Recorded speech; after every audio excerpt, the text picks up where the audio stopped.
Shalom, kita berjumpa di dalam ibadah raya hari Minggu secara online.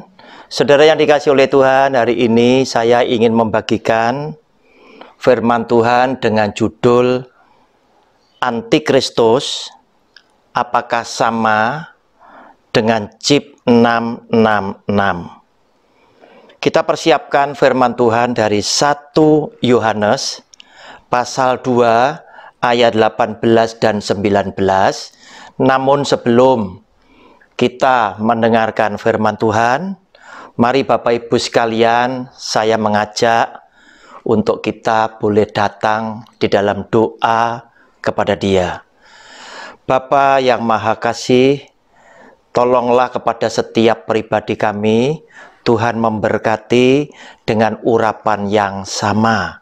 Sehingga ketika kami mendengar akan berita firman-Mu, firman-Mu pasti tidak akan kembali dengan sia-sia. Namun, sesampainya kami mendengar firman-Mu, kami akan memperoleh berkat yang luar biasa. Berbicaralah Tuhan atas setiap kami siap mendengar akan firman Tuhan. Di dalam nama Tuhan Yesus, kami percaya dan sudah berdoa. Haleluya. Amin. Saudara yang dikasihi oleh Tuhan, mari kita perhatikan dari 1 Yohanes pasal yang kedua. 1 Yohanes pasal yang kedua ayat ke-18 dan 19 yang demikian bunyi firman-Nya. Anak-anakku, waktu ini adalah waktu yang terakhir. Dan seperti yang telah kamu dengar, seorang antikristus akan datang. Sekarang telah bangkit banyak antikristus. Itulah tandanya bahwa waktu ini benar-benar adalah waktu yang terakhir. Memang mereka berasal dari antara kita, tetapi mereka tidak sungguh-sungguh termasuk pada kita. Sebab jika mereka sungguh-sungguh termasuk pada kita, niscaya mereka tetap bersama-sama dengan kita. Tetapi hal itu terjadi supaya menjadi nyata bahwa tidak semua mereka sungguh-sungguh termasuk pada kita. Sampai di sini pembacaan firman Tuhan. Kita yang berbahagia adalah yang mendengar firman Tuhan dan setia melakukan firman Tuhan di dalam hidupnya sehari-hari. Amin. Saudara yang dikasihi oleh Tuhan, begitu semua mendengar bahwa ada persetujuan dari Menteri Kesehatan Amerika untuk memasang microchip ada di lengan atau ada di dahi seseorang, maka hampir banyak dari umat Kristiani langsung reaktif. Ada begitu banyak mereka yang langsung memberikan peringatan. Hati-hati, ini adalah tandanya daripada 666 antikristus. Saudara yang dikasihi oleh Tuhan, saya kepingin mengajak Anda dan saya berpikir secara jernih bahwa peringatan tentang kapan antikristus itu datang sudah ditulis di dalam kita punya Alkitab. Oleh karena itu, bacaan tadi dengan judul Antikristus yang sudah kita baca menjadi panduan buat kita untuk mengetahui sebetulnya antikristus itu yang seperti apa. Saudara yang dikasihi oleh Tuhan, dari apa yang kita baca tadi, ada dua kata kuncinya. Yang pertama, dikatakan di sini, seorang antikristus akan datang. Tokoh antikristusnya satu, seorang akan datang. Sekarang belum. Kemudian, sekarang, dikatakan di dalam ayat 18, telah bangkit banyak antikristus. Sekarang itu kapan? Yaitu sejak Alkitab ditulis. Berarti sudah 2000 tahun yang lalu. Dan mereka jumlahnya juga semakin banyak. Dan mereka menyebar di seluruh dunia. para pengikut antikristus itu sudah banyak. Tujuannya, para antikristus ini tadi memang sengaja dipakai oleh seorang antikristus, yaitu tokohnya, untuk mempersiapkan jumlah pengikut yang dirasa oleh tokoh antikristus itu sudah mencukupi, sehingga tokohnya itu baru muncul. Sekarang tokohnya belum, tetapi pengikutnya sudah bekerja melipat kali gandakan para pengikut antikristus. Kemudian yang kedua, mereka yaitu pengikut antikristus yang jumlahnya sudah banyak, yang sudah bangkit itu tadi, ternyata berasal dari antara kita. Mereka adalah orang Kristen sendiri yang mengenal akan firman Tuhan, yang mengenal siapakah Kristus sesungguhnya. Namun Alkitab menulis bahwa mereka tidak sungguh-sungguh ikut kepada kita. Mereka tidak sungguh-sungguh hidupnya mencintai Kristus. Sehingga dari dua kata kunci tadi dapat kita simpulkan sebagai berikut. Yang pertama, pengikut yang jumlahnya banyak itu tadi berasal dari kita sendiri, tetapi hidup mereka sungguh-sungguh tidak mengikuti Kristus. Yang kedua, mereka justru melawan Kristus, membenci Kristus, dan ingin mengalahkan Kristus. Oleh karena itu, di dalam ayat Alkitab, mereka disebut bahwa kelompok ini adalah kelompok anti-Kristus. Saudara yang dikasihi oleh Tuhan, jadi nggak usah ngelihat kemana-mana. Antikristus dari kita sendiri. Barangkali ada bersama dengan kita di dalam ibadah ini. Barangkali ada di samping kiri kanan kita sendiri. Yang jelas mereka punya cara. Antikristus untuk mengalahkan Kristus, mereka punya cara. Nanti kita akan lihat. Dan lewat cara itu menunjukkan bagaimana ciri-ciri hidupnya orang-orang pengikut antikristus. Yang pertama, antikristus adalah pengikut iblis yang menyamar sebagai malaikat terang. Kenapa saya katakan menyamar? Karena mereka ingin mencetak orang-orang Kristen palsu yang jumlahnya banyak menjadi pengikut mereka demi mengalahkan, demi melawan Kristus sendiri. Saudara yang dikasihi oleh Tuhan, kita lihat lebih dulu dari 2 Korintus. 2 Korintus pasal yang ke-11 dikatakan di sini. Pasal yang ke-11, 2 Korintus pasal 11 ayat 13 sampai dengan 15. Sebab orang-orang itu adalah rasul-rasul palsu, pekerja-pekerja curang yang menyamar sebagai rasul-rasul Kristus. Hal itu tidak usah mengherankan, sebab iblis pun menyamar sebagai malaikat terang. Jadi, bukanlah suatu hal yang ganjil jika pelayan-pelayannya menyamar sebagai pelayan-pelayan kebenaran. Kesudahan mereka akan setimpal dengan perbuatan mereka. Saudara yang dikasihi oleh Tuhan, mereka ini sengaja menyamar. Ada di dalam gereja yang sama mungkin. Atau mungkin mereka memproklamirkan diri, aku sebagai umat Kristiani yang mengasihi Kristus. Tujuannya, penyamaran ini harus sempurna. Supaya mereka tidak segera tertangkap basah oleh orang-orang yang mengasihi Kristus. Oleh karena itu, di dalam penyamarannya, mereka pun juga pakai label Yesus Kristus Tuhan.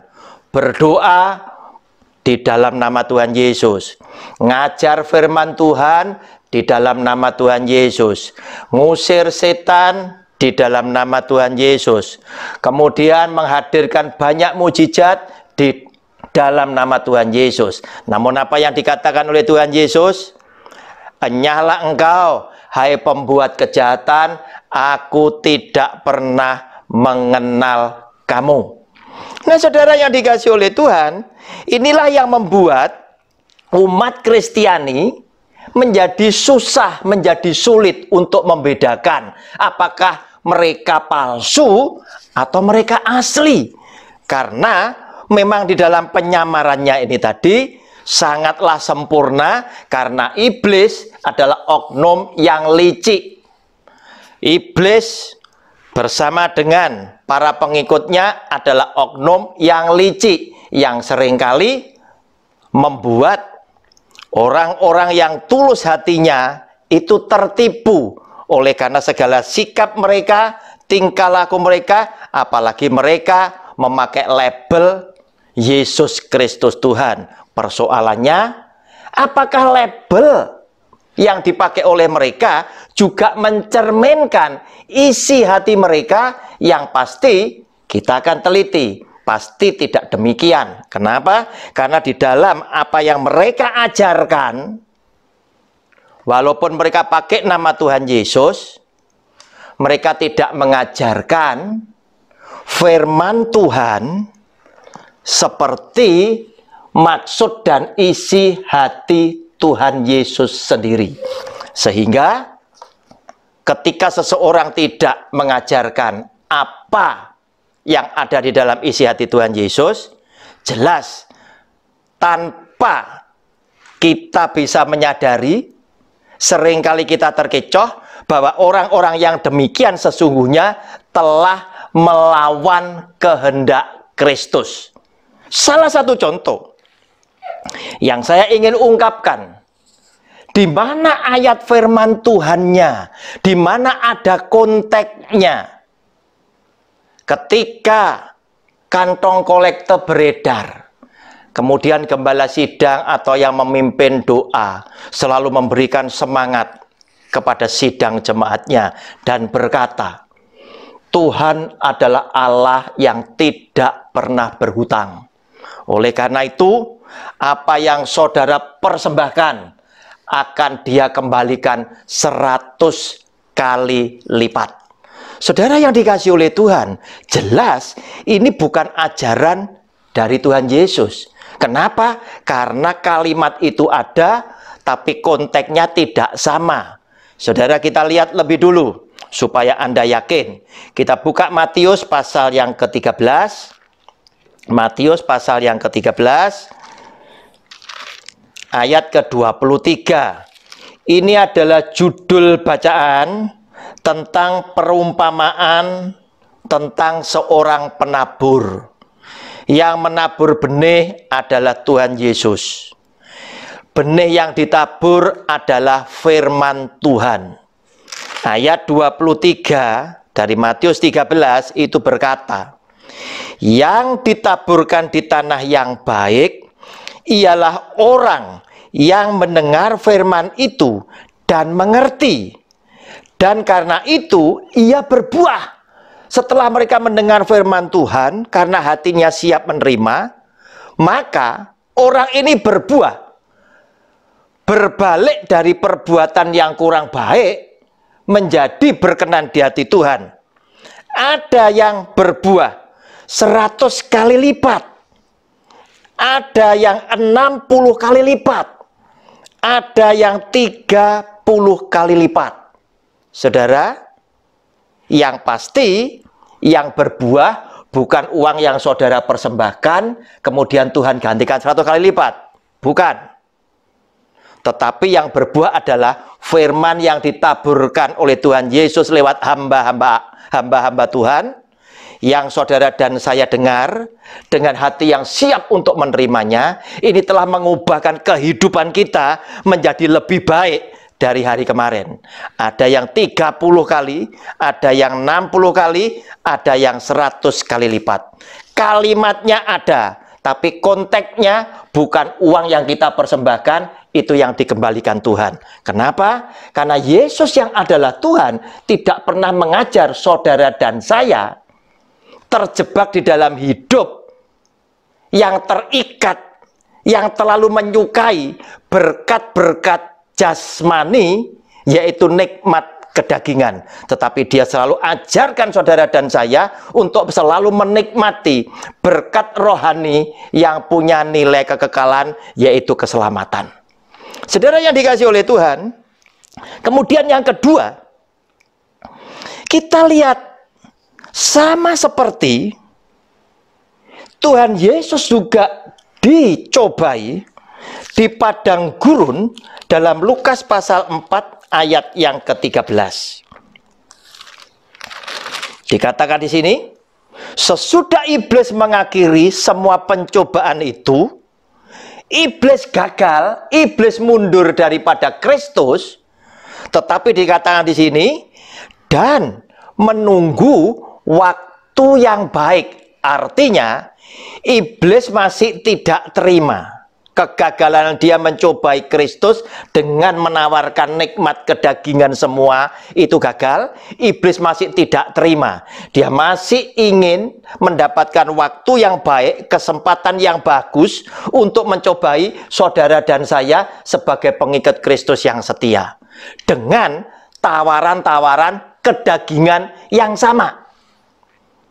Saudara yang dikasihi oleh Tuhan, oleh karena itu saya menduga isu chip dianggap sebagai tanda 666 bisa saja sebagai salah satu cara para pengikut antikristus ini mengalihkan perhatian supaya penyamaran mereka sempurna dan mereka bisa mencetak dengan leluasa orang-orang Kristen palsu yang walaupun mulutnya menyebut dia mengasihi Kristus, padahal hatinya melekat kepada berkat-berkat jasmani dan nikmat kedagingan. Saudara yang dikasihi oleh Tuhan, di dalam pencobaan yang dialami oleh Tuhan Yesus, semua bicara tentang kedagingan. Pertama, 40 hari puasa tentunya dia lapar. Orang lapar butuh makanan. Iblisnya ngomong sama Tuhan Yesus, jika engkau memang anak Allah, ubah batu menjadi roti. Bicara daging. Tetapi dia berkata dengan maksud dan tujuan memberikan contoh dan teladan buat saudara dan saya yang setia mengasihi dia. Dia ngomong, manusia hidup bukan karena roti saja, tetapi manusia hidup karena firman yang keluar dari mulut Allah. Saudara yang dikasihi oleh Tuhan, kemudian dia pun dicobai lagi. Dia dibawa ke tempat yang tinggi. Ditunjukkan kepada Tuhan Yesus segala macam kemegahan dunia ini. Dan iblisnya ngomong, jika engkau mau datang menyembah kepadaku, maka segenap seisi dunia ini akan kuberikan kepadamu. Segenap seisi dunia, ada harta benda, ada rasa terkenal, ada segala macam kemegahan dunia, nikmat mata dan lain sebagainya akan kuberikan kepadamu. Tetapi lagi-lagi Tuhan Yesus memberikan teladan, jawaban buat saudara dan saya yang setia kepada dia. Dia ngomong, ada tertulis, hanya kepada Allah saja kamu datang menyembah, bukan kepada iblis. Artinya, iblis pun bisa memberikan nikmat daging, keinginan mata, dan keangkuhan hidup sekaligus dalam satu paket jika engkau setia menyembah kepada iblis setan. Saudara yang dikasihi oleh Tuhan, otomatis sekarang kita melihat ada begitu banyak orang berkata melayani Kristus, namun sementara hidup mereka tidak meneladani Kristus. Dan inilah cara-cara antikristus mencetak orang-orang palsu, Orang Kristen palsu, walaupun mulut lidah bibirnya menyebut di dalam nama Tuhan Yesus, tapi hatinya lebih menyukai kemewahan, kekayaan, keangkuhan hidup, nikmat daging, nikmat mata, dan lain sebagainya. Oleh karena itu, menimbulkan ciri hidup orang-orang yang palsu dengan hamba-hamba antikristus ini tadi, yang hidupnya entah meneladani siapa. Yang jelas Yesus Kristus Tuhan tidak pernah memberikan teladan semacam itu. Tetapi ketika dia ada hidup di tengah-tengah para rasulnya, Tuhan Yesus yang kita akui dia adalah Tuhan yang maha kaya, dia pun bukan datang ke dunia dengan segala kemegahan, dengan segala kemewahan duniawi. Karena apa? Karena dia bukan dari dunia, dia dari atas, dia dari surga, maka dia datang penuh dengan kerohanian yang luar biasa. Justru dia tunjukkan ketika dia datang di dalam peristiwa Natal yang pertama kali, dia datang di tempat yang paling hina.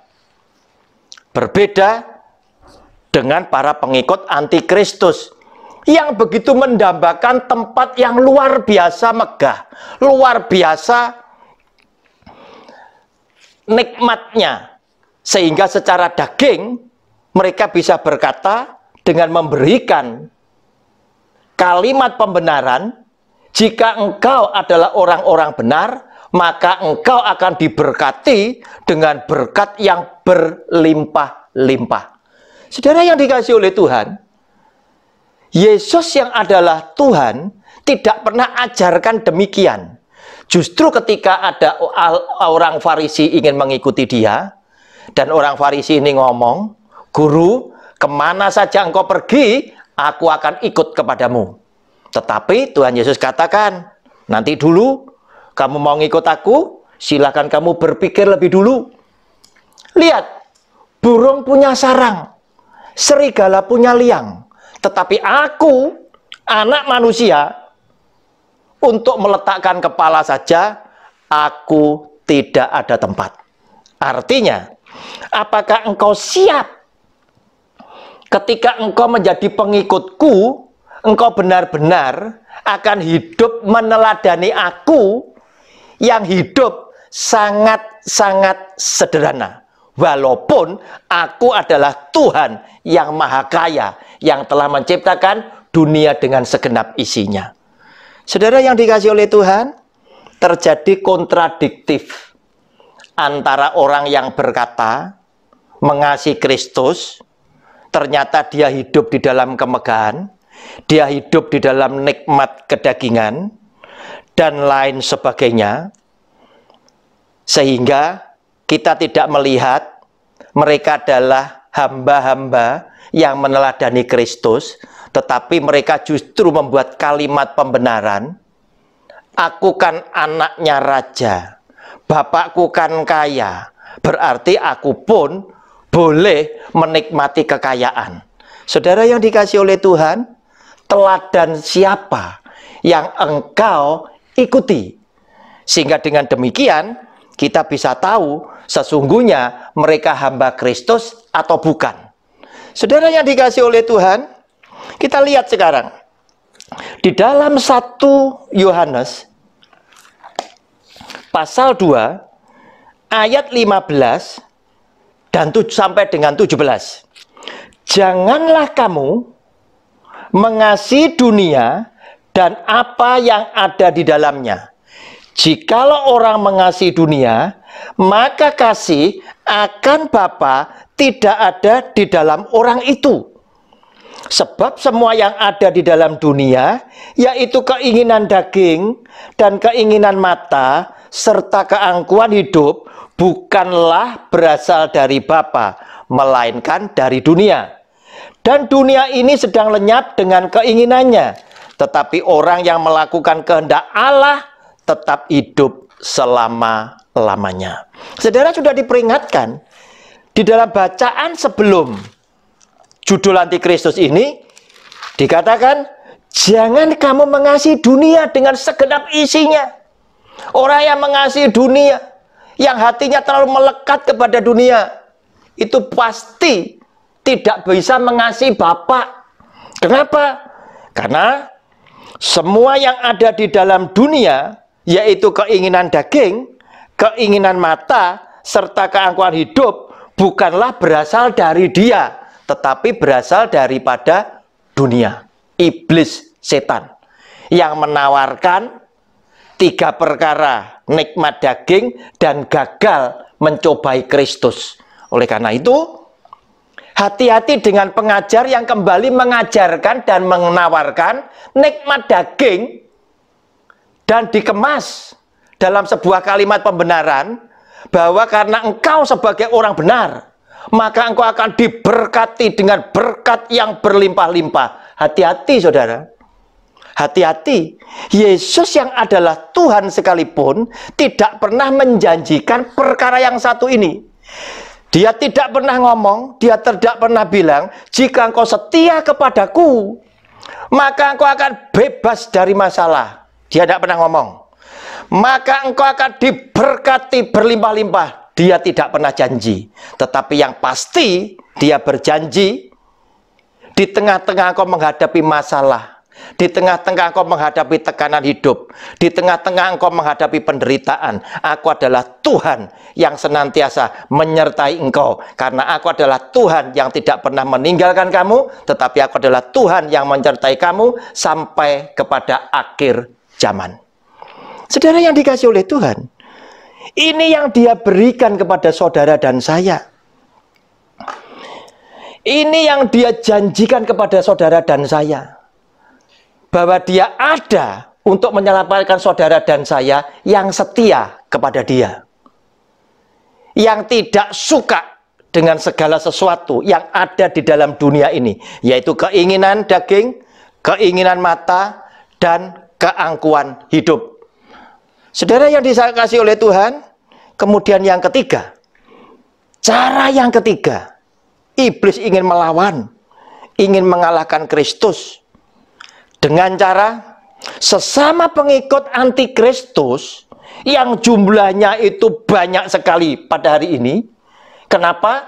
Karena mereka selalu menawarkan sesuatu nikmat daging. Dan orang selalu berpikir logis, wajar. Hidup cuma sekali, yang penting happy, yang penting punya duit. Kenapa? Karena ada duit, bisa melakukan segala sesuatu dan lain sebagainya.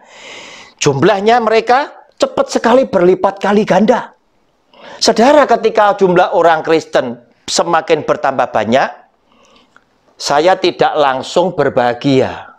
Tetapi saya ingin mengetahui yang menjadikan jumlah itu banyak, jumlahnya atau kualitasnya itu juga mencerminkan bahwa mereka adalah orang yang punya iman benar, dalam arti kata yang bertumbuh adalah Kristen yang sejati atau Kristen palsu.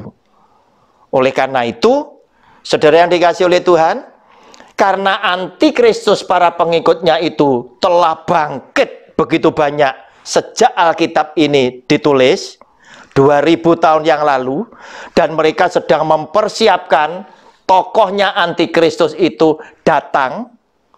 Setelah jumlah ini dipandang itu cukup. Kenapa? Karena iblis suka meniru cara-cara Tuhan.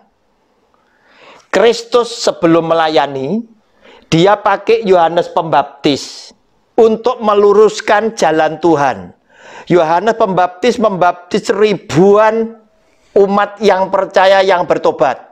Tetapi begitu Tuhan Yesus datang untuk melayani Bapaknya, dia ngomong dengan orang yang dibaptis, aku cuma membaptis dengan air, tetapi akan datang orang yang lebih berkuasa daripadaku, membuka tali kasutnya saja aku tidak layak. Dia akan membaptis kalian, membaptis kamu dengan Roh Kudus. Jangan ikut aku, ikutlah kepada dia. Saudara, cara ini pun ditiru oleh antikristus. Antikristus pakai pengikut yang bangkit 2000 tahun yang lalu, menyebar di seluruh dunia, melipat kali gandakan dan mencari pengikut-pengikut baru dengan mencetak orang-orang Kristen palsu, sehingga sampai hari ini orang-orang itu begitu banyak dan mereka kompak sekali, sehingga ketika salah satu pengikut pengajar antikristus menyampaikan ajaran yang salah, tidak ada perasaan mereka harus merasa takut. Kenapa? Karena kalau mereka salah mengajar, memang itulah tujuan mereka. Pastilah para pengikut yang lain, sahabat yang lain akan membela aku. Sehingga penyamaran ini boleh tetap berlangsung dan pencetakan orang-orang Kristen palsu juga boleh terus berjalan sampai dengan jumlah tertentu. Saudara yang dikasihi oleh Tuhan, hebatnya para pengikut antikristus ketika mereka menyamar, mereka pakai firman Tuhan yang diputar balikkan. Otomatis ketika ada sesuatu yang salah, itu memang tujuan mereka. Ketika ada pengajar yang setia kepada Kristus, mulai membenarkan, mulai menegur, mulai memprotes ajaran yang salah, dia pun tidak harus merasa takut. Kenapa? Karena nanti toh teman-temanku yang sepandangan, yang satu grup akan membela aku dengan berkata lewat firman Tuhan juga, gereja jangan saling menghakimi, gereja jangan saling menyalahkan. Saudara yang dikasihi oleh Tuhan, firman Tuhan jangan menghakimi menjadi sesuatu jurus yang sangat ampuh di zaman modern saat ini. Dan semua jemaat seakan-akan setuju. Jika ada yang salah, jangan saling menegur.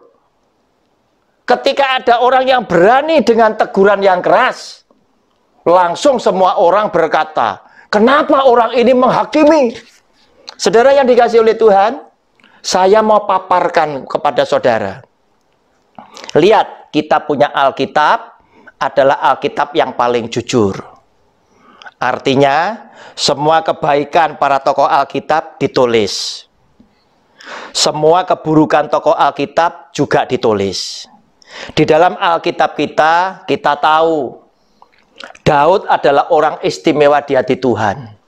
Tuhan sampai ngomong kepada Daud, aku berkenan.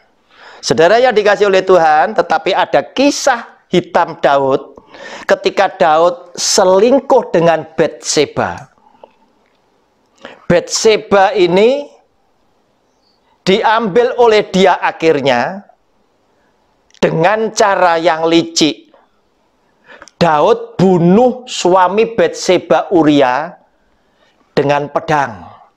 Sehingga dia ambil jandanya Uria jadi istri Daud.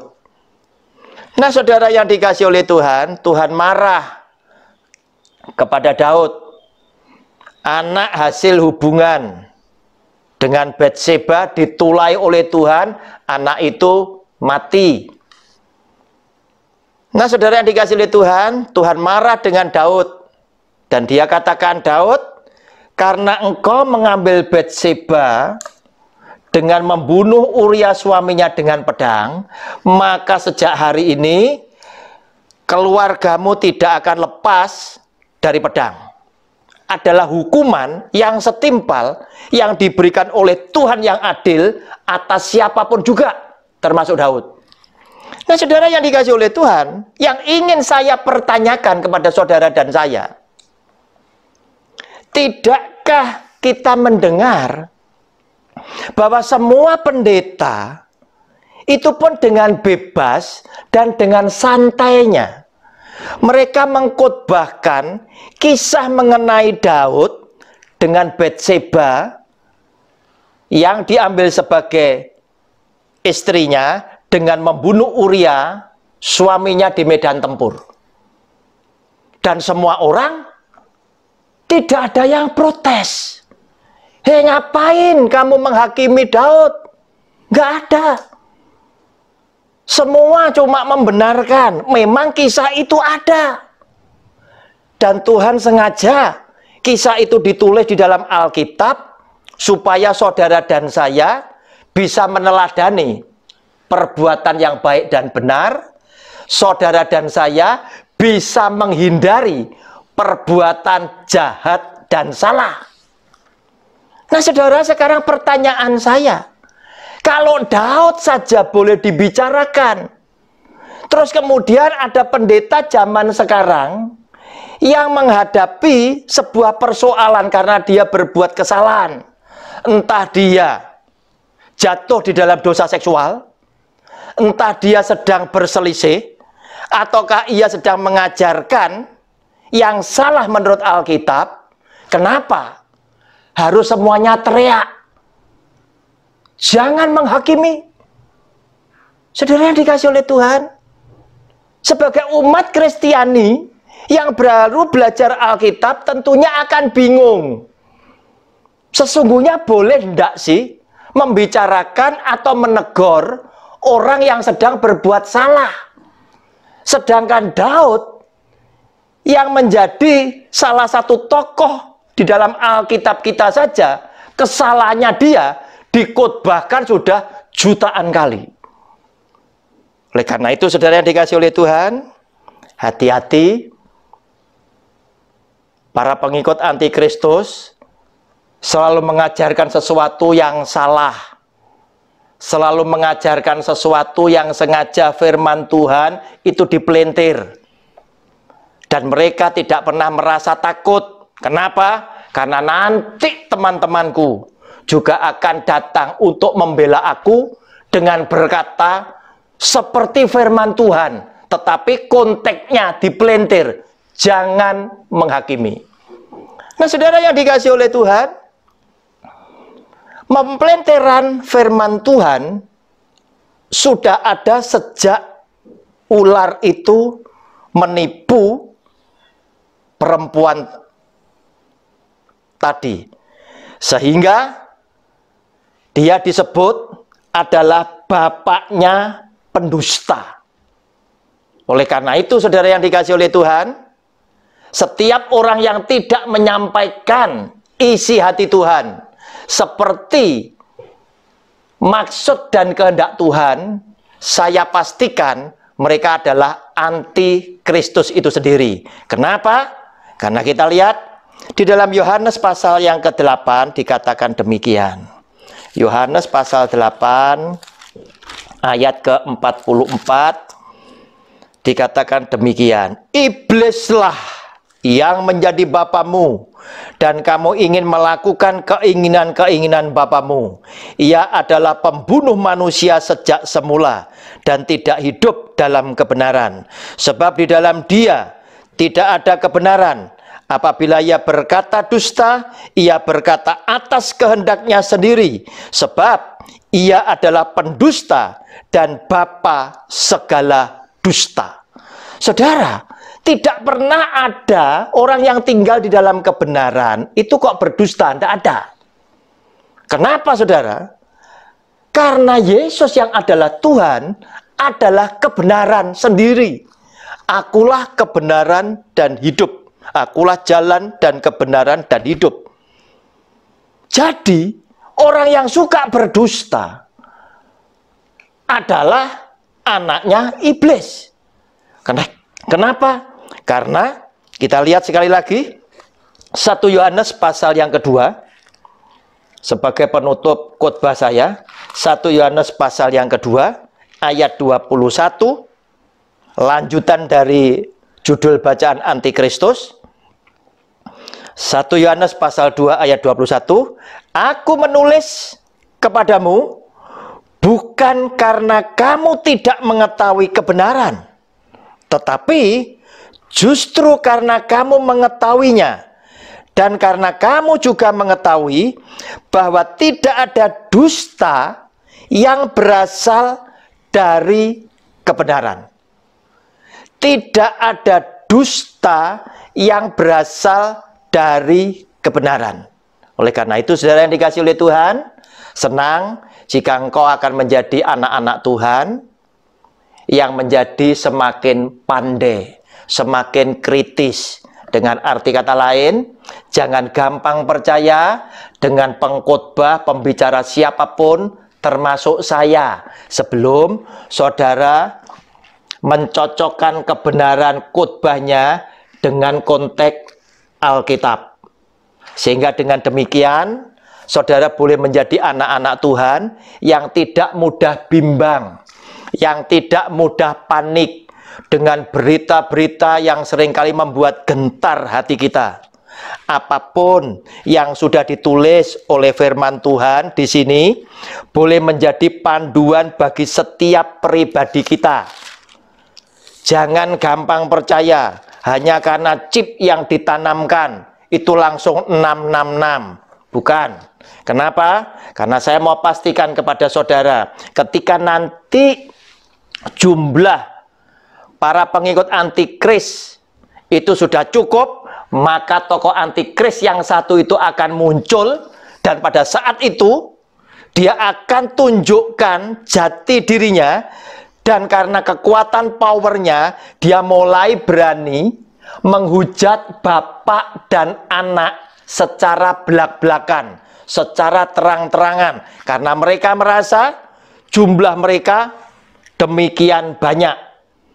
Dan tokoh antikris ini tadi akan dengan kekuatannya menekan saudara dan saya, umat Kristiani, yang pada saat itu jumlahnya sudah tidak banyak lagi, tinggal 144.000 orang saja yang dimeteraikan oleh Kristus, setia kepada dia, masuk masa yang sukar.